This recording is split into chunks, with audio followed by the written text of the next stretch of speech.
سامعین محترم، حاضرین ذی وقار،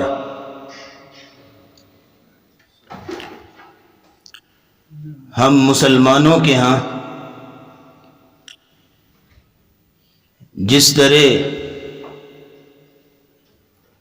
عقائد میں توحید سب سے اہم اور بنیادی عقیدہ ہے، اسی طرح توحید کے بعد رسول اللہ صلی اللہ علیہ وسلم کی ختم نبوت ایک بنیادی اور اہم عقیدہ ہے۔ ہم جس طرح رسول اللہ کی توحید پر بڑے مضبوط ہیں اور اللہ کی توحید پر ایک مضبوط عقیدہ رکھتے ہیں، اسی طرح رسول اللہ صلی اللہ علیہ وسلم کی ختم نبوت پر بھی ایک مضبوط عقیدہ رکھتے ہیں۔ ہمارے نزدیک جس طرح اللہ کی ربوبیت میں اس کا کوئی شریک نہیں ہے، اسی طرح رسول اللہ صلی اللہ علیہ وسلم کی نبوت اور آپ کی ختم نبوت میں بھی ان کا کوئی شریک نہیں ہے۔ اور عقیدہ ختم نبوت تو مسلمانوں کے تمام فرقوں اور تمام جماعتوں کے نزدیک ایک متفق علیہ اور مجمع علیہ عقیدہ ہے۔ مسلمانوں کی کوئی بھی جماعت ہو، کوئی بھی فرقہ ہو، کوئی بھی گروہ، ان کے نزدیک یہ متفق علیہ بات ہے کہ جس بندے نے بھی رسول اللہ صلی اللہ علیہ وسلم کی مہر نبوت کو توڑنے کی کوشش کی، نبوت کا دعویٰ کیا، اور جس نے اس شخص کی نبوت کو تسلیم کیا، دونوں ہی کافر ہیں، مرتد ہیں، دائرہ اسلام سے خارج ہیں۔ امام ابو حنیفہ رحمہ اللہ کے زمانے میں ایک شخص نے نبوت کا دعویٰ کیا اور اس نے گزارش کی کہ مجھے موقع دیا جائے تاکہ میں اپنی نبوت کے علامات اور نشانیاں لوگوں کے سامنے رکھوں۔ امام ابو حنیفہ رحمہ اللہ نے اس وقت اس زمانے کے لوگوں کے لیے فوراً ایک فتویٰ جاری کیا۔ انہوں نے کہا کہ جس بندے نے اس شخص کی نبوت کو تسلیم کرنا تو اگلی بات ہے، اس بندے سے نبوت کی نشانی بھی پوچھی وہ بھی کافر ہے، علامت بھی طلب کی وہ بھی کافر ہے۔ کیوں؟ کیونکہ ہمارے نبی نے اٹل فیصلہ سنا دیا، لا نبی بعدی، میرے بعد کو نبی نہیں آ سکتا۔ اگر آپ کہتے ہیں کوئی نبی آ سکتا ہے تو پھر ہم پوچھتے ہیں ہاں بھی کوئی نشانی بتاؤ، علامت بتاؤ۔ جب یہ فیصلہ ہے کہ نبی آ ہی نہیں سکتا تو نشانی کا سوال ہی نہیں، علامت پوچھنے کی ضرورت ہی نہیں ہے۔ اس لیے آج کا خطبہ جمعہ میں اس عقیدہ ختم نبوت کے حوالے سے اسلام کا مقدمہ کیا ہے، اسلام پسندوں کا موقف کیا ہے، وہ آپ کے سامنے رکھیں گے، اور اس کے ساتھ ساتھ اس عقیدے کے جو چور اور ڈاکو ہیں ان کی نقاب کشائی بھی انشاءاللہ کریں گے۔ تو سب سے پہلی بات یہ نوٹ کیجئے کہ ہم جو یہ لفظ بولتے ہیں اور سنتے ہیں ختم نبوت، اس کا معنی کیا ہے، اس کا مفہوم کیا ہے؟ ختم نبوت کے 3 معنی آپ کے سامنے رکھوں گا دلائل کی روشنی میں، اور یقین مانیے جس بندے کو ختم نبوت کے یہ 3 معنی بالدلائل سمجھ میں آ گئے، اس کو ختم نبوت کا سارا مقدمہ سمجھ میں آ گیا۔ ختم نبوت کے لٹرل 3 معنی۔ نمبر 1، ختم کا معنی ہوتا ہے فنش، ایک چیز پہلے تھی اب ختم ہو گئی، پنجابی میں کہتے ہیں مک گئی۔ نبی کریم صلی اللہ علیہ وسلم نے فرمایا ان الرسالۃ والنبوۃ قد انقطعت، بے شک رسالت اور نبوت منقطع ہو گئی، فنش ہو گئی ہے، ختم ہو گئی ہے. فلا رسول بعدی ولا نبی بعدی، بس میرے بعد نہ کوئی رسول آئے گا اور نہ کوئی نبی آئے گا. یہ ایک معنی ہے. ختم نبوت کا دوسرا معنی، ختم کا معنی سر بمہر، سیل، بند کرنا، مقفل کرنا. جیسے قرآن میں اللہ فرماتے ہیں ختم اللہ علی قلوبہم، اللہ نے ان کے دلوں پہ مہر لگا دی. کیا مطلب ہے؟ دلوں کو بند کر دیا کہ اب ان دلوں کے اندر ہدایت انٹر نہیں ہو سکتی.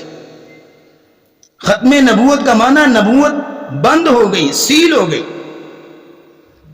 نبی کریم صلی اللہ علیہ وسلم نے فرمایا لا تقوم الساعۃ، اس وقت تک قیامت قائم نہیں ہوگی جب تک حتی یخرج 30 دجالون کذابون، جب تک میری امت میں 30 کذاب اور دجال پیدا ہوں گے. تینوں دونوں مبالغے کی صیغے ہیں، دجال بھی بلا درجے کا مکار اور فریبی، اور کذاب بلا درجے کا جھوٹا. 30 دجال اور کذاب پیدا ہوں گے. کلہم یزعم انہ رسول اللہ، ہر ایک یہ کہے گا کہ میں اللہ کا رسول اور نبی ہوں. لوگوں بات سن لو، وَأَنَا خَاتَمُ النَّبِيِّينَ لَا نَبِيَّ بَعْدِي، میں خاتم النبیین ہوں، میرے بعد کوئی نبی نہیں آئے گا. یہ ہے ختم نبوت کا دوسرا معنی. ویسے جتنے کو دعویٰ کر چکے ہیں وہ ان کی تعداد 30 سے زیادہ ہو چکی ہے، لیکن رسول اللہ نے صرف 30 کا ذکر اس لیے کیا کہ 30 وہ ہوں گے جو زیادہ مشہور ہوں گے، جن کی زیادہ فالوئنگ ہوگی. تیسرا معنی نوٹ کیجئے گا ختم نبوت کا. ختم کا ایک معنی مکمل ہونا. آپ کہتے ہیں میں نے اپنا کام ختم کر لیا ہے، کیا مطلب؟ مکمل کر لیے، مکمل کر لیے، تکمیل ہو گئی کام کی. تو ختم نبوت کا معنی نبوت کی تکمیل ہو چکی ہے. جو سلسلہ نبوت ایک چل رہا تھا اس کی اب تکمیل ہو چکی ہے، وہ مکمل ہو چکا ہے. اس کی دلیل کے طور پہ صحیح بخاری کی روایت ہے، نبی کریم صلی اللہ علیہ وسلم نے فرمایا ان مثلی ومثل الانبیاء قبلی، میری مثال اور مجھ سے پہلے انبیاء کی مثال ایک قصر کی طرح ہے، ایک محل کی طرح ہے. ایک شخص نے ایک محل، ایک قصر، ایک عمارت بنائی اور ساری عمارت بنا کے صرف ایک اینٹ چھوڑ دی، صرف ایک اینٹ چھوڑ دی. لوگ اس کے ارد گرد گھوم رہے اور کہتے ہیں عمارت بڑی خوبصورت ہے، صرف یہ ایک اینٹ بھی لگ جائے تو بات مکمل ہو جائے، عمارت مکمل ہو جائے. یہ ایک اینٹ جو ہے اس عمارت کی خوبصورتی کو ختم کر رہی ہے. نبی اسلام نے فرمایا لوگوں فَأَنَا اللَّبِينَةُ وَأَنَا خَاتَمُ النَّبِيِّينَ، وہ ایک اینٹ وہ میں ہوں اور میں ہی خاتم النبیین ہوں. میرے بعد قصر نبوت کی عمارت اب مکمل ہو چکی ہے، اب کسی اور نبی کی نہ گنجائش ہے نہ ضرورت ہے. یہ ختم نبوت کے 3 معنی ہیں، اور تینوں معنی احادیث کے دلائل کی روشنی میں آپ کے سامنے رکھ دیے. جس بندے کو یہ تینوں معنی سمجھ میں آ گئے وہ ختم نبوت کا پورا مقدمہ سمجھ گیا.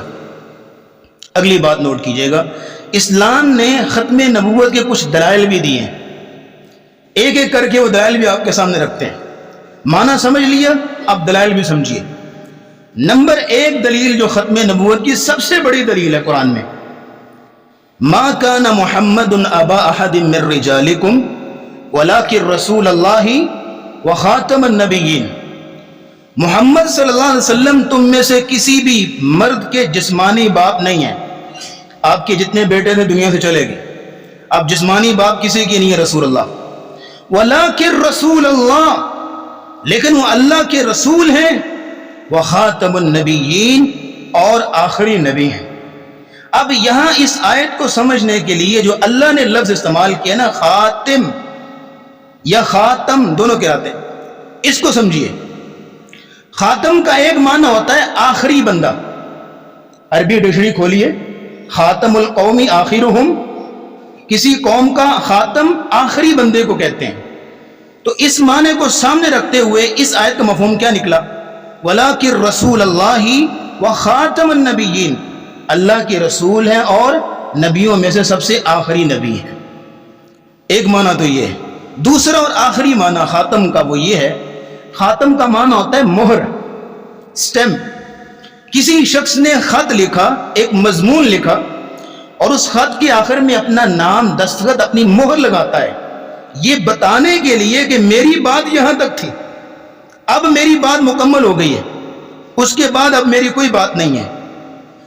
سپریم کورٹ کا فیصلہ چھپتا ہے 2 پیجز میں، 4 پیجز میں، 10 پیجز میں، جتنے بھی، اور ان پیجز میں سے سب سے آخری پیج کے سب سے آخر میں نیچے جا کے چیف جسٹس کے سائن ہوتے ہیں، مہر لگتی ہے سب سے آخری پیج اور آخر میں جا کے.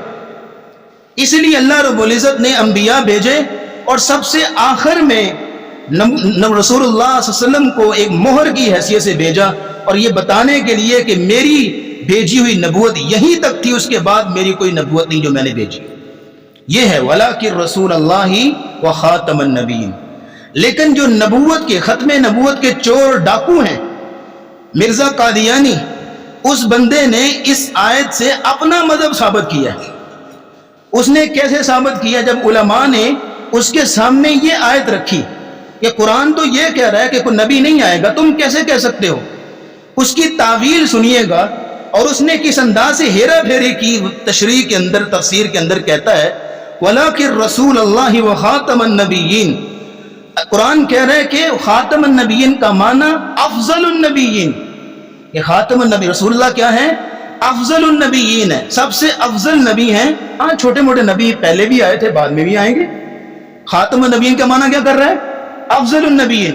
جب علماء نے اس کے سامنے سارے دلائل رکھے، اور جو میں نے آپ کو خاتم کی ڈکشنری کے تحت لٹرل میننگ بتائی ہے وہ بھی اس کے سامنے رکھی کہ خاتم کا معنی تو مہر ہوتا ہے، اور ہم نے ساری وضاحت تیرے سامنے رکھ دی ہے، پھر بھی تم اس کی غلط تشریح کر رہے ہو.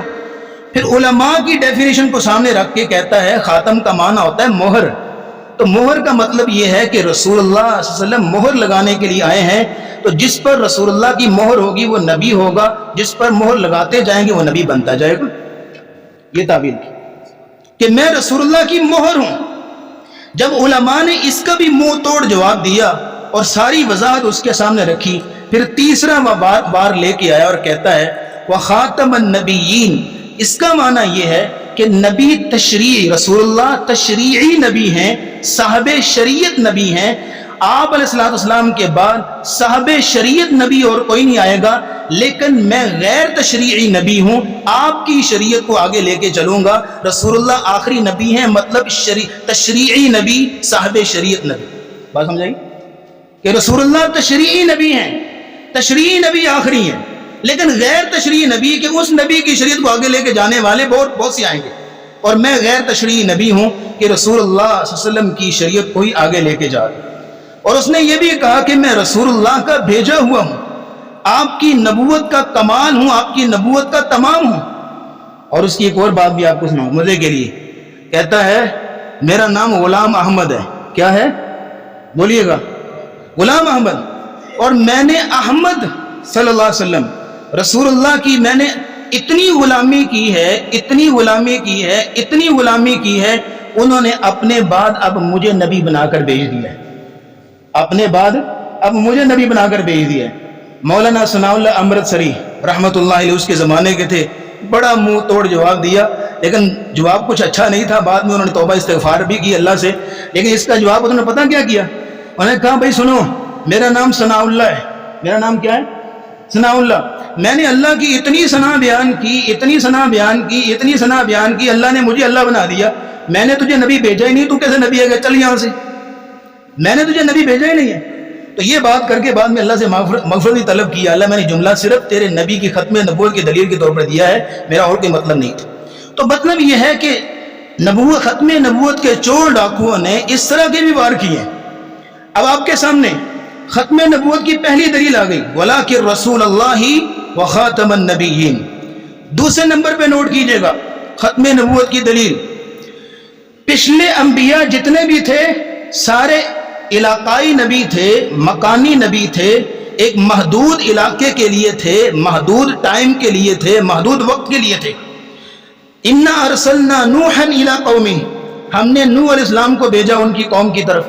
وَإِلَىٰ عَادٍ أَخَاهُمْ هُودًا، ہم نے حضرت ہود کو بھیجا قوم عاد کی طرف، وَإِلَى ثَمُودَ أَخَاهُمْ صَالِحًا، حضرت صالح آئے قوم سمود کے لیے، وَإِلَى مَدْيَنَ أَخَاهُمْ شُعَيْبًا، مدین کے لیے آئے حضرت شعیب علیہ السلام۔ ہر نبی اپنی خاص قوم کے لیے آیا تھا۔ حضرت عیسیٰ کی باری ہے تو کہا وَرَسُولًا إِلَى بَنِي اسرائیل، ہم نے حضرت عیسیٰ کو بنی اسرائیل کے لیے نبی بنا کر بھیجا۔ جب ہمارے نبی کی باری ہے تو پتہ کیا کہا؟ قل، کہہ دیجئے، یا ایھا الناس، اے پوری انسانیت، انی رسول اللہ الیکم جمیعا، میں تم سب کی طرف رسول بنا کر بھیجا گیا ہوں، تم سب کی طرف رسول بنا کر بھیجا گیا ہوں۔ اور مزید فرمایا وما ارسلناک الا کافۃ للناس، اور مجھے رسول بنا کر بھیجا گیا ہے کافۃ للناس، پوری انسانیت کے لیے۔ پھر فرمایا وما ارسلناک الا رحمۃ للعالمین، پورے جہانوں کے لیے، پورے عالمیت کے لیے رسول بنا کر بھیجا گیا ہے۔ یہ دلائل رسول اللہ کی عالمگیریت کو، آپ کی افاقیت کو بیان کرتے ہیں، اور یہ ختم نبوت کی بڑی مضبوط دلیل ہے کہ جب رسول اکرم صلی اللہ علیہ وسلم تشریف لے آئے اور آپ پوری دنیا اور پوری انسانیت کے لیے نبی ہیں، تو اب کسی اور نبی کی ضرورت ہی نہیں رہتی۔ اس لیے کسی نبی نے بھی اپنی قوم سے خطاب کیا تو یا قومی یا قومی یا قومی، اے میری قوم اے میری قوم، لیکن رسول اللہ نے جب بھی خطاب کیا کیا کہا؟ یا ایھا الناس، یا ایھا الناس، اے لوگو اے لوگو، یعنی پوری انسانیت کے لیے نبی۔ اور پھر یہ رسول اللہ کی امتیازیت بھی ہے، آپ کی انفرادیت بھی ہے کہ پچھلے انبیاء رسول جتنے بھی جلیل القدر تھے، ہر نبی کی نبوت، ہر رسول کی رسالت منسوخ ہو چکی ہے، کینسل ہو چکی ہے، لیکن رسول اللہ صلی اللہ علیہ وسلم کا امتیاز یہ ہے، آپ علیہ السلام نے فرمایا مجھے 5 چیزیں ایسی دی گئی ہیں جو میرے علاوہ کسی نبی کو نہیں دی گئی، اور وہ یہ ہے کہ پچھلے انبیاء کی نبوت منسوخ ہو چکی ہے، میری نبوت اور میری رسالت قیامت تک باقی رہے گی، ہر دور کے لیے باقی رہے گی۔ تو یہ ختم نبوت کی بڑی مضبوط دلیل ہے۔ 2 باتیں ہوں گی۔ تیسری دلیل نوٹ کیجئے ختم نبوت کی، قرآن مجید میں اللہ مومنین کی شان بیان کرتے ہیں، فرماتے ہیں والذین یؤمنون بما انزل الیک وما انزل من قبلک، اور وہ لوگ جو اس چیز پر ایمان لاتے ہیں اے نبی جو آپ پر نازل ہوا، اور اس چیز پر بھی ایمان لاتے ہیں من قبلک، جو آپ سے پہلے نازل ہوا۔ من بعد کا لفظ آتا ہے کہ آپ کے بعد بھی جو نازل ہوگا اس پر بھی ایمان لائیں گے؟ نہیں، من قبلک، اور من قبلک کے بعد اللہ نے فوراً کیا کہا؟ وَبِالْآخِرَةِ هُمْ يُوقِنُونَ، مطلب کیا ہے کہ رسول اللہ کے آ جانے کے بعد قیامت تو آ سکتی ہے، کوئی اور نبی آ سکتا، کوئی اور وحی نہیں آ سکتی، کوئی اور کیا جو ہے نبی نہیں آ سکتا۔ وَبِالْآخِرَةِ هُمْ يُوقِنُونَ وَمَا أُنزِلَ مِن قَبْلِكَ بولا، من بعد کا نہیں بولا۔ اس لیے کہ اب یہاں پہ غور کیجئے کہ نبوت کا جو معاملہ ہے یہ بڑا حساس اور بڑا نازک معاملہ ہے، اس کے اوپر ہی ایمان اور کفر کا انحصار ہے۔ میں آپ کے سامنے ایک مثال دیتا ہوں۔ یہاں ایک شخص کھڑا ہوتا ہے اور وہ دعویٰ کرتا ہے کہ میں اللہ کا رسول و اللہ کا نبی ہوں۔ اگر تو وہ واقعی اللہ کا نبی ہے تو آپ نے اس کا انکار کر دیا تو آپ کافر ہو گئے، آپ نے اس کا انکار کر دیا تو آپ کافر ہو گئے۔ اور اگر وہ اللہ کا نبی نہیں ہے، جھوٹ بول رہا ہے، اور آپ نے اس کو تسلیم کر لیا، پھر بھی آپ کافر ہو گئے۔ دونوں صورتوں میں معاملہ بڑا نازک ہے، بڑا حساس ہے۔ تو یہ کیسے ہو سکتا ہے کہ رسول اکرم صلی اللہ علیہ وسلم اور اللہ اتنے اہم معاملے کو ہم سے چھپا کے رکھتے کہ بھائی بعد میں ایک نبی آئے گا اس کو تسلیم کرنے، کیسے چھپایا جا سکتا تھا؟ نبی کریم صلی اللہ علیہ وسلم حجۃ الوداع کے موقع پہ عدل اعلان لوگوں سے پوچھ رہے ہیں کہ بتاؤ میں نے اپنا پیغام پہنچا دیا کہ نہیں پہنچا دیا؟ جی یا رسول اللہ آپ نے پہنچا دیا ہے۔ صحابہ کہتے ہیں رسول اللہ نے کوئی خیر نہیں چھوڑی جس کے بارے میں ہمیں نہ بتایا ہو، کوئی شر نہیں چھوڑی جس کے بارے میں ہمیں منع نہ کیا ہو، ہر چیز ہمیں بتائی ہے۔ تو کیا نبی کریم صلی اللہ علیہ وسلم نبوت کے معاملے کو چھپا کے رکھتے کہ بھی ایک نبی بھی آئے گا؟ جب رسول اللہ نے نہیں بتایا، قرآن نے صرف من قبل کا لفظ بولا ہے، بعد کا بولا ہی نہیں ہے، تو نبوت کا معاملہ ہی ختم ہو جاتا ہے۔ تو یہ ختم نبوت کی بڑی ٹھوس اور بڑی بنیادی دلیل ہے۔ کتنی دلیلیں ہوگی؟ یاد بھی ہو رہا سبق کے نہیں؟ نمبر 1 دلیل ما کان محمد والی آیت۔ نمبر 2 دلیل کہ تمام رسول جو ہیں وہ علاقائی ہوتے تھے، رسول اللہ عالمگیر نبی ہیں۔ نمبر 3 یہ وما انزل من قبلک والی آیت۔ نمبر 4 دلیل نوٹ کیجئے گا، اللہ رب العزت نے عالم ارواح میں ایک کانفرنس بلائی۔ اللہ کو پتا تھا یہ ختم نبوت کا معاملہ بڑا چلے گا، اللہ نے سارے نبیوں کو اکٹھا کر لیا اور اللہ نے سارے نبیوں کے سامنے اپنی ایک قرارداد رکھی، کہا میرے ساتھ ایگریمنٹ کرو، میرے ساتھ وعدہ کرو، قول و قرار کرو کہ تم میں سے کسی نبی کی نبوت چل رہی ہو آدم ہو، نوح ہو، ابراہیم ہو، یوسف ہو، یعقوب ہو، بڑے سے بڑا جلیل القدر اولو العزم پیغمبروں میں سے بھی کیوں نہ ہو، اس کی نبوت چل رہی ہو، اس کے زمانے میں میرا آخری نبی آ جائے، محمد رسول اللہ آ جائے، تو تم کیا کرو گے؟ نبیوں نے کہا یا اللہ آپ بتا دیجیے ہم کیا کریں؟ فرمایا لَتُؤْمِنُنَّ بِهِ وَلَتَنْصُرُنَّ، تم سب نے اپنی اپنی نبوت چھوڑ دینی ہے، اس کو کینسل کر دینا ہے، میرے نبی کی نبوت پہ ایمان لے آنا ہے اور اس کی نبوت میں اس کی مدد کرنی ہے۔ یہ نبیوں کے ساتھ ایگریمنٹ کروایا گیا، قول و قرار کیا گیا۔ اب یہاں سوچنے کی بات ہے، ادھر دیکھیے گا ذرا، رسول اللہ صلی اللہ علیہ وسلم کی رسالت کے بعد، آپ کی نبوت کے بعد، ان نبیوں کی نبوت نہیں چل سکتی جو واقعی نبی تھے۔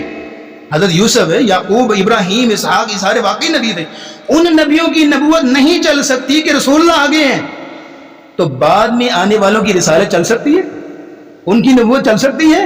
جو حماقت پہ مبنی اور فضول باتیں کرتے ہیں، جن کو اتنا بھی نہیں پتا مرزا قادیانی کو میں نے بٹن کیسے بند کرنے، اور ان کی اس کی کتابوں میں لکھا ہے کہ حضرت جی بٹن بند کرتے تھے، کارڈ یہاں ہوتا تھا، بٹن یہاں پہ جا رہا ہوتا تھا، اس کو بھی اتنا بھی پتا، اس کو اتنا بھی نہیں پتا ہوتا تھا کہ میں نے دانت بھی صاف کرنے ہیں، آخری عمر میں کیڑے لگ گئے دانتوں کو، اس کو اتنا بھی نہیں پتا ہوتا تھا کہ میں نے ایک جوتا پہنا ہوا ہے ایک جوتا نہیں پہنا ہوا، تو مرید آگے بتاتا حضرت آپ ایک جوتا پہن کے پھر رہے ہیں، اس کو اتنا بھی نہیں پتا ہوتا تھا، وہ نبی بن گیا۔ جو حقیقی نبی ہیں ان کی نبوت نہیں چل پا رہی رسول اللہ کے بعد، تو اس حماقت پہ مبنی اور فضول باتیں کرنے والے کی نبوت کیسے چل سکتی ہے؟ یہ 4 دلیلیں ہوں گی۔ 5ویں دلیل جو بڑی مضبوط دلیل، اللہ کی قسم، حضرت فاطمہ رضی اللہ تعالیٰ عنہ کے وہ الفاظ جو صحیح بخاری کے اندر ہیں، جو انہوں نے رسول اللہ صلی اللہ علیہ وسلم کی وفات کے اوپر کہے تھے، وہ ختم نبوت کی بڑی مضبوط دلیل ہے۔ جب رسول اللہ دنیا سے گئے تو ایک بیٹی جس کا باپ دنیا سے چلا گیا، ایک بیٹی سے پوچھو جس کا باپ دنیا سے چلا گیا اس کا حال کیا ہوتا ہے، اس کی جسمانی کیفیت، اس کے بولنے کے انداز کو دیکھا کرو۔ بیٹی فاطمہ، بابا دنیا سے چلے گئے، الفاظ چیک کیجئے گا، بول رہی ہیں، صحیح بخاری میں آتا ہے، یا ابتا اجاب ربا دعا، اے ہمارے ابا جان جو اللہ کے پاس چلے گئے، یا ابتا من جنت الفردوس مأوا، اے ہمارے ابا جان کہ جو جنت الفردوس جن کا ٹھکانہ بن چکا ہے۔ آخری جملہ نوٹ کریے، ختم نبوت کی دلیل ہے۔ حضرت فاطمہ کہتی ہیں یا ابتا الی جبریل ننعا، اے ابا جان اب ہمیں جبریل کو بتانے دیجئے کہ ہمارے ابا دنیا سے چلے گئے، اب تجھے دنیا میں آنے کی ضرورت، زمین پہ آنے کی ضرورت نہیں ہے۔ آج سے ہمارے بابا چلے گئے، آج کے بعد جبریل بھی چلا گیا، فاطمہ کے ابا چلیں گے تو جبریل بھی چلا گیا، آج کے بعد کسی کے اوپر وحی لے کر نہیں آئے گا۔ یہ جملہ ختم نبوت کی بڑی واضح دلیل ہے۔ یا ابتا الی جبریل ننعا، ابا جان ہمیں بتانے دیجئے جبریل کو کہ اب آج کے بعد وحی لے کر نہ آنا، ہمارے ابا چلے گئے۔ یہ بتانا چاہ رہی ہیں کہ جب رسول اللہ چلے گئے تو جبریل بھی اپنی ڈیوٹی سے ریٹائر ہو گیا، کیونکہ وحی لے کے آتے تھے جبریل، اب ان کی ڈیوٹی بھی ختم ہو گئی۔ لیکن اس بھائی صاحب نے پتہ کیا کہا؟ اس نے نام ہی چینج کر دیا، اس نے کہا مجھ پہ وحی لے کے آتا ہے فرشتہ جس کا نام کیا ہے؟ ٹیچی میچی۔ اب جس طرح کے فرشتے کا نام ہے باتیں بھی اسی طرح کی لے کے آتا ہوگا، یہ کوئی نام ہے؟ وہ عقل سے کام لو، نام تو کم از کم صحیح رکھ لو۔ جس نام کو ہم ممبر پہ کھڑے ہو کے بولتے ہوئے شرما رہے ہیں کہ بولے کہ نہ بولے لوگ ہنسیں گے، اس نام کو تم نے رکھ لیا کہ یہ فرشتے کا نام ہے جو مجھ پر وحی لے کے آتا ہے۔ یار یہ ساری حماقت پہ اور فضول باتیں ہیں جو وہ کرتا تھا۔ اگلی بات نوٹ کیجئے گا، ختم نبوت کی 5ویں دلیل ہوگی۔ 6ٹھی دلیل، حضرت علی رضی اللہ تعالیٰ عنہ کا واقعہ، جب نبی کریم صلی اللہ علیہ وسلم غزوہ تبوک پہ گئے تو حضرت علی کو مدینے چھوڑ گئے۔ اب ظاہر ہے کہ سارے جنگ تو تھوڑی چلے جانا ہے، پیچھے مدینے کا بھی خیال رکھنا ہے۔ حضرت علی کو پیچھے چھوڑ گئے، آپ نے مدینے کا خیال رکھنا ہے۔ منافقوں نے چال چلی اور انہوں نے بولنا شروع کیا، پیچھے تو کمزور لوگ رہتے ہیں یا جن کو جہاد سے دلچسپی نہیں وہ لوگ رہتے ہیں، علی رضی اللہ عنہ پیچھے رہ گئے۔ جب علی رضی اللہ تعالیٰ اپنے بارے میں یہ باتیں سنی نا تو فوراً رسول اللہ کے پاس گئی، یا رسول اللہ ہم نے مجھے پیچھے کیوں چھوڑ دیا؟ میں ہاتھ منہ میرے سلامت ہے، لڑ سکتا ہوں، جنگجو ہوں، بہادر ہوں، مجھے ساتھ لے کے جائیں۔ تو نبی کریم صلی اللہ علیہ وسلم نے حضرت علی کی شان میں ایسا کمال کا جملہ بولا، سنیے گا، فرمایا یا علی اما ترضى انک انت بمنزلۃ من ہارون، کیا تو چاہتا نہیں ہے کہ تو میرے ساتھ جو تیرا تعلق ہے اسی طرح ہے جس طرح حضرت موسیٰ کا حضرت ہارون کے ساتھ تعلق تھا؟ کہ حضرت موسیٰ جب کوہ طور پہ گئے تو پیچھے کس کو چھوڑ کے گئے؟ بولیے گا، حضرت ہارون کو، کہ میں تبوک پہ جا رہا ہوں، پیچھے کس کو چھوڑ کے جا رہا ہوں؟ علی کو۔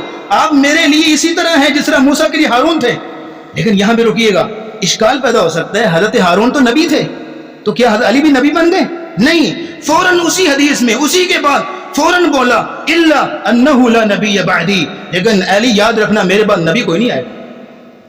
آپ کی کمال حکمت ہے، یہاں پہ پتا تھا کہ میں نے ابھی جو جملہ بول دیا ہے حضرت علی کو مقام دے دیا، کوئی بعد میں کہہ سکتا ہے کہ حضرت علی بھی نبی بن گئے، فوراً بول دیا انہ لا نبی بعدی، میرے بعد کوئی نبی نہیں آئے گا۔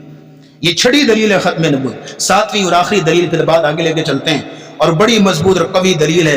اللہ رب العزت فرماتے ہیں الیوم اکملت لکم دینکم واتممت علیکم نعمتی ورضیت لکم الاسلام دینا، آج میں نے تم پر دین مکمل کر دیا ہے اور اپنی نعمت تمام کر دی ہے۔ دین مکمل ہو گیا اور اپنی نعمت تمام، دو باتیں ہیں، تکمیل دین اور تمام نعمت۔ نعمت سے مراد نبوت ہے، نبوت مکمل ہوگی، دین بھی مکمل ہو گیا، اب کسی اور نبی کی کسی اور وحی کی ضرورت نہیں ہے۔ اب یہاں پہ مرزا قادیانی نے جو اس آیت کی تعویل کی ہے اور تشریح کی ہے، اور سادہ لوگ مسلمانوں کو جو چکمہ دیا ہے، اس نے پتہ کیا کہا؟ اس نے کہا کہ اللہ جو نبوت ہے یہ تو اللہ کی رحمت ہے، نبوت اللہ کی نعمت ہے، تو اللہ کی رحمت اور اللہ کی نعمت بھی ختم ہو سکتی ہے؟ جب اللہ کی رحمت جاری ہے تو نبوت بھی جاری ہے۔ پھر اس نے کہا کہ نبوت تو آئی تھی، وحی تو آتی تھی لوگوں کی ہدایت کے لیے، انسانوں کی ہدایت اور رہنمائی کے لیے، جب انسان باقی ہیں تو پھر وحی بھی باقی ہونی چاہیے، نبوت بھی باقی ہونی چاہیے۔ اس کی اس تعویل کی اور اس چکمے کی خوبصورت دلیل اور قاری ضرب ہے الیوم اکملت لکم دینکم، اب دین مکمل ہو گیا ہے، واتممت علیکم نعمتی ورضیت لکم الاسلام دینا، اب نعمت تمام ہو گئی ہے، یعنی نعمت نبوت، اب کوئی اور نبی نہیں آئے گا۔ اب یہ 7 دلائل ہم نے آپ کے سامنے رکھے، لیکن یہ جو آیت ابھی آپ کے سامنے پڑھی ہے الیوم اکملت لکم دینکم، اس آیت کے تحت اسلام کا ایک بڑا خوبصورت مضمون ہے جو ختم نبوت کی بڑی ٹھوس دلیل ہے۔ یقین مانیے ختم نبوت کا موضوع بیان کرتے ہوئے اگر اس مضمون کو بیان نہ کیا جائے تو ختم نبوت کا موضوع پورا نہیں ہوتا اس آیت کی روشنی میں، اور وہ موضوع کیا ہے؟ تکمیل رسالت و تکمیل نبوت۔ تکمیل رسالت و تکمیل نبوت۔ جو بندہ کہتا ہے کہ فلاں بھی نبی ہے رسول اللہ کے بعد، اس کا مطلب ہے اس نے رسول اللہ کی نبوت کو ناقص تسلیم کیا ہے۔ رسول اللہ کی نبوت مکمل نہیں تھی نعوذ باللہ، آپ کی تعلیمات مکمل نہیں تھی نعوذ باللہ۔ تکمیل دین و تکمیل رسالت و تکمیل نبوت سمجھیے گا ذرا۔ پہلی بات اس کے ضمن میں، اللہ رب العزت نے جب انسانوں کو دنیا میں بھیجا ہے تو ساتھ ہی ساتھ ہدایت کا بھی سامان کیا۔ آدم علیہ السلام دنیا میں آئے، فَإِمَّا يَأْتِيَنَّكُم مِّنِّي هُدًى فَمَن تَبِعَ هُدَايَ فَلَا خَوْفٌ عَلَيْهِمْ وَلَا هُمْ يَحْزَنُونَ، ساتھ میں ہدایت بھی بھیجی۔ آدم علیہ السلام جیسے دنیا میں ساتھ بھی ہدایت بھی کا سلسلہ بھی شروع ہو گیا، لیکن انسان چونکہ اس وقت ابھی اپنی سوچ کے اعتبار سے بچپن کی عمر میں تھا، تو جیسے جیسے انسان کی سوچ بڑھتی گئی، اس کے مفکرانہ مدبرانہ اور اس کے افکار اور نظریات، اس کی سوچ اور تجربات بڑھتے گئے، ویسے ویسے اللہ نے ہدایت کے انداز میں بھی اور ہدایت کے اس کو بھی اپگریڈ اللہ تعالیٰ کرتے گئے، اس طرح ہدایت بھی بدلتی گئی۔ مثال کے طور پہ جیسے ایک شخص، ایک بچہ ہے، طالب علم ہے، پرائمری اسکول میں پڑھتا ہے، اب اس کو PhD کا نصاب تو نہیں دیا جائے گا، اس کو اس کی ذہن کے مطابق، اس کی عمر کے مطابق، اس کے ایجوکیشن لیول کے مطابق اس کو نصاب دیا جائے گا، اسی کے مطابق کتابیں ترتیب ہوں گی۔ جیسے جیسے وہ ایلیمنٹری لیول پہ جائے گا کتابیں بھی بدلیں گی، نصاب بھی بدلے گا، اس کی سوچ کے مطابق نصاب بھی ترتیب دیا جائے گا۔ جیسے ہائی اسکول، پھر ہائر سیکنڈری، پھر جو ہے گریجویشن ہے، پھر ماسٹر ہے، پھر ڈاکٹریٹ پہ جا کے کہا جائے گا کہ اب اس کی تعلیم مکمل ہو چکی ہے، PhD ہو گئی، اب اس کی تعلیم مکمل ہو گئی۔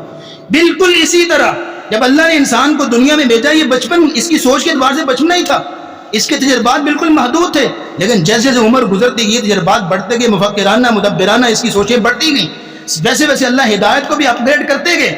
لیکن جب رسول اللہ صلی اللہ علیہ وسلم دنیا میں تشریف لائے، ایک کامل اور اکمل ہدایت لے کر آئے اور کہا هو الذی ارسل رسولہ بالہدی ودین الحق لیظہرہ علی الدین کلہ، کہ رسول اللہ کو الہدا کے ساتھ بھیجا، یعنی the final guidance, the total guidance, ودین الحق، اور دین حق کے ساتھ بھیجا، کس لیے؟ لیظہرہ علی الدین کلہ، تاکہ آپ تمام ادیان پہ غالب آ جائیں اور پوری دنیا میں اسلام کو غالب کریں۔ یہ بات سمجھ میں آئی؟ یہ تکمیل نبوت کا پہلا مظہر آپ کے سامنے رکھا ہے۔ دوسرا مظہر نوٹ کیجئے گا تکمیل نبوت کا، اور وہ یہ ہے کہ اللہ رب العزت نے پیچھے بھی آسمانی کتابیں نازل کی تھی، تورات بھی آئی، انجیل بھی، زبور بھی، ساری کتابیں، لیکن تورات، انجیل، زبور کی حفاظت کا ذمہ اللہ نے خود نہیں لیا، قرآن کی حفاظت کا ذمہ اللہ نے خود لیا۔ وجہ کیا ہے؟ تورات انجیل کہہ سکتی تھی یا اللہ ہم بھی تو تیری کتابیں تھی، ہمارے ساتھ ستیلوں والا سلوک کیوں؟ ہمیں مولویوں کے حوالے کر دیا گیا، اسکالر تو یہودیوں کے حوالے کر دیا گیا، اور قرآن کی باری آئی تو اپنے ذمہ لے لیا کہ اس کی حفاظت میں کروں گا۔ وجہ کیا ہے؟ وجہ یہ ہے کہ تورات اور انجیل اور زبور میں ہدایت ناقص تھی اور محدود لوگوں کے لیے تھی، لیکن قرآن جو ہے وہ مکمل تھا اور پوری انسانیت کے لیے تھا، اس لیے اللہ نے قرآن کی حفاظت کا ذمہ خود لیا۔ یہ ہے تکمیل نبوت کا مظہر۔ اور تیسری اور بالکل آخری بات نوٹ کیجئے گا تکمیل نبوت میں، اور وہ یہ ہے کہ اللہ رب العزت نے جب نبی اللہ بھیجتے ہیں تو کسی ضرورت کے تحت بھیجتے ہیں، جب ضرورت ہوتی ہے پھر نبی آتا ہے۔ یہ تو نہیں نا ٹھوک کے حساب سے ایک نبی آ رہا ہے دوسرا جا رہا ہے، ایک آ رہا ہے دوسرا جا رہا ہے، بس نبی بھیجتے جا رہے ہیں، نہیں، نبی آتا ہے تو ضرورت کے تحت آتا ہے۔ ضرورت کیا ہوتی ہے؟ ذرا میری طرف دیکھیے گا، ضرورت کیا ہوتی ہے؟ ضرورت یہ ہوتی ہے کہ پچھلے نبی کی تعلیمات ناقص تھیں، اگلا نبی بھیجا جاتا ہے تاکہ اس کی تعلیمات مکمل ہوں۔ پچھلے نبی کی تعلیمات ختم ہو گئیں، گم ہو گئیں، لوگوں نے بکھیر دیں، اب نبی دوبارہ آتا ہے کہ تاکہ ان کی تعلیمات کو جو ہے وہ مکمل کرے اور نئے احکامات اللہ کو دے۔ لیکن اب رسول اللہ کا معاملہ کیا ہے؟ آپ کی تعلیمات پوری دنیا کے لیے ہیں، آپ کی تعلیمات بالکل محفوظ ہیں من وعن، قرآن کی شکل میں اور حدیث کی شکل میں، اور پھر یہ ہے کہ آپ علیہ السلام کی تعلیمات بالکل مکمل ہیں۔ ان تین باتوں کا لازمی اور منطقی اور حتمی نتیجہ یہ ہے کہ اب کسی اور نبی کی ضرورت نہیں ہے۔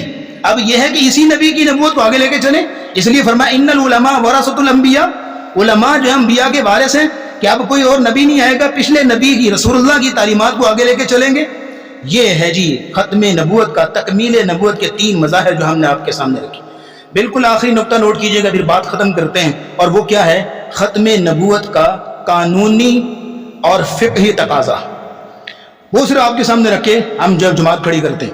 ختم نبوت کا قانونی تقاضا صرف ایک ہے کہ جو شخص بھی نبوت کا دعویٰ کرے اور جو شخص اس کی نبوت کو تسلیم کرے، دونوں ہی کافر ہیں، مرتد ہیں، دار اسلام سے خارج ہیں، اور ان کی سزا قتل ہے، وہ واجب القتل ہے۔ یہ ختم نبوت کا قانونی اور فقہی تقاضا ہے۔ اسی لیے جب بھی کسی نے نبوت کا دعویٰ کیا اس کو فوراً وہیں پہ قتل کیا گیا۔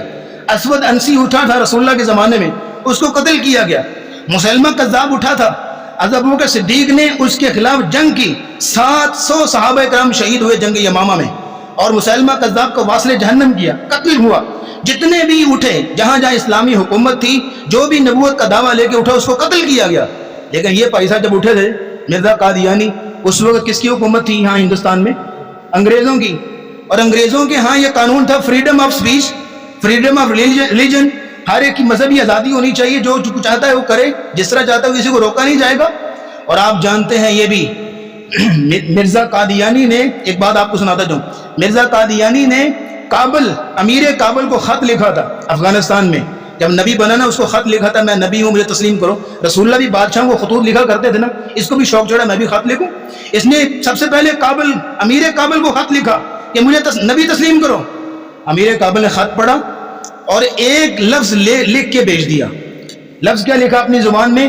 ایجابیا، کہ ادھر آ کے نبوت کا دعویٰ کرو پھر تمہیں بتاؤں۔ انگریزوں کی چھتری کے نیچے بیٹھے ہوئے، انگریزوں کی پشت پناہی تمہیں حاصل ہے تو تم وہاں پہ جو مرضی کرتے، پھر ادھر آ کے نبوت کا دعویٰ کرو پھر ہم تمہیں بتائیں۔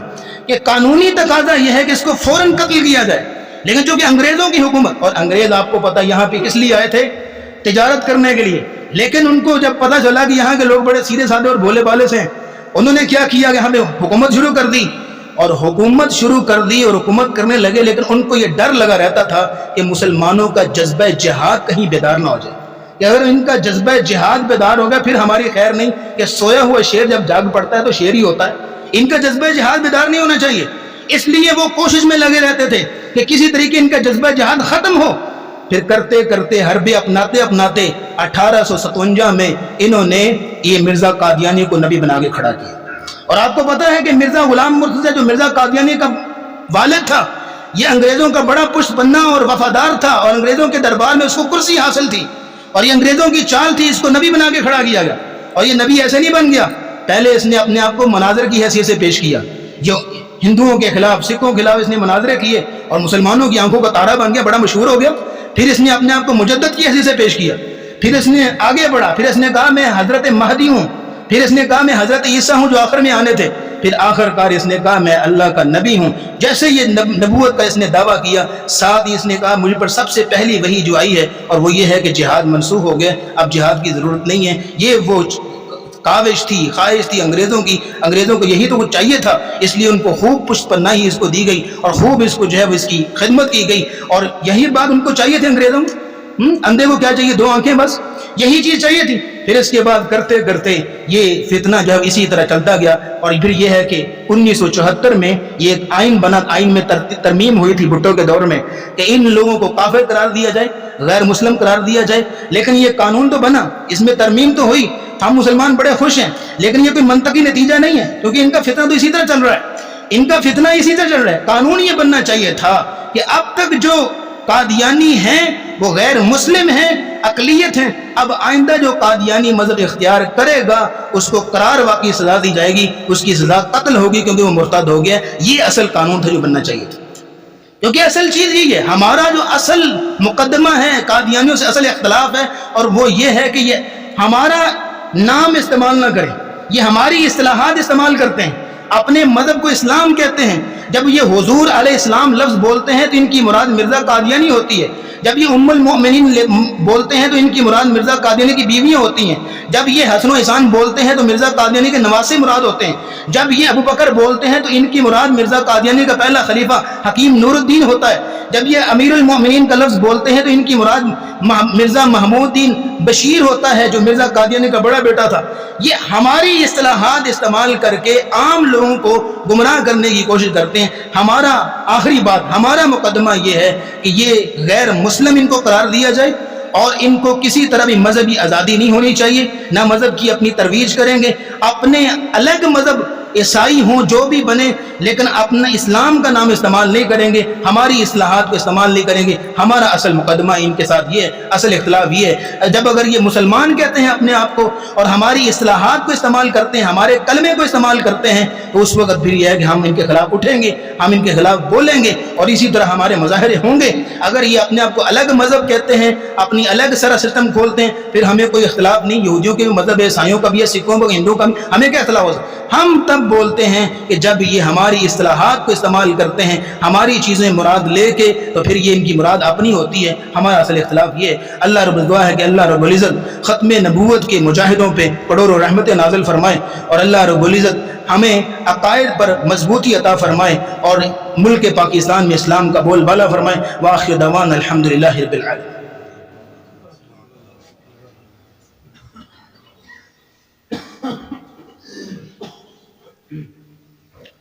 إن الحمد لله نحمده ونستعينه ونستغفره ونعوذ بالله من شرور أنفسنا وسيئات أعمالنا. من يهده الله فلا مضل له ومن يضلل فلا هادي له. ونشهد أن لا إله إلا الله وحده لا شريك له وأن محمدا عبده ورسوله. اللهم صل على محمد وعلى آل محمد كما بارك وسلم عليه. اللهم اشف مرضانا ومرضى المسلمين. أذهب البأس رب الناس واشف أنت الشافي لا شفاء إلا شفاءك شفاء لا يغادر سقما. اللهم البسنا لباس الصحة والعافية. اللهم اشفنا شفاء كاملا عاجلا. ربنا آتنا في الدنيا حسنة وفي الآخرة حسنة وقنا عذاب النار. ربنا تقبل منا إنك أنت السميع العليم وتب علينا إنك أنت التواب الرحيم. وصلى الله تعالى على رسوله خير خلقه محمد وعلى آله وأصحابه أجمعين برحمتك يا أرحم الراحمين.